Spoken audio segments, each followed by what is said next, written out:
রাজধানীর নিরাপত্তা ব্যবস্থায় সর্বোচ্চ সতর্কতা। জাতীয় সংসদ ভবন সহ রাষ্ট্রীয় গুরুত্বপূর্ণ স্থাপনায় বড় ধরনের নাশকতার পরিকল্পনা করছে নিষিদ্ধ ঘোষিত জঙ্গি সংগঠনগুলো। গোয়েন্দা তথ্যের ভিত্তিতে ইতোমধ্যেই বাংলাদেশ পুলিশের পক্ষ থেকে জারি করা হয়েছে বিশেষ সতর্কতা। পুলিশ সদর দপ্তরের এক দাপ্তরিক চিঠিতে জানানো হয়েছে, সম্প্রতি বেশ কিছু নিষিদ্ধ সংগঠনের সদস্যরা নিজেদের মধ্যে নিয়মিত যোগাযোগ রক্ষা করে বড় ধরনের সমন্বিত হামলার ছক আঁকছে। গত বৃহস্পতিবার ডিআইজি কামরুল আহসানের সই করা এই গোপন চিঠির মাধ্যমে প্রতিটি ইউনিটকে সর্বোচ্চ সতর্ক করার নির্দেশ দেওয়া হয়েছে।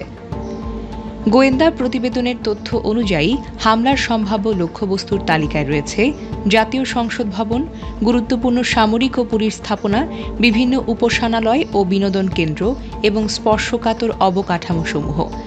নিরাপত্তা বিশ্লেষকরা বলছেন, হামলাকারীরা একাধিক ডিজিটাল ও অ্যানালগ পদ্ধতি ব্যবহারের পথ খুঁজছে, যা জাতীয় নিরাপত্তার জন্য একটি বড় চ্যালেঞ্জ। পরিস্থিতি মোকাবেলায় সিআইডি, স্পেশাল ব্রাঞ্চ এবং সিটিটিসি সহ প্রতিটি জেলায় পুলিশ সুপারদের নজরদারি বাড়ানোর জন্য অনুলিপি পাঠানো হয়েছে। পুলিশ কর্মকর্তারা একে নিয়মিত সতর্কতামূলক ব্যবস্থার অংশ বললেও পর্দার অন্তরালে নিরাপত্তা নিশ্চিত করতে কাজ করছে বিশেষায়িত সব ইউনিট।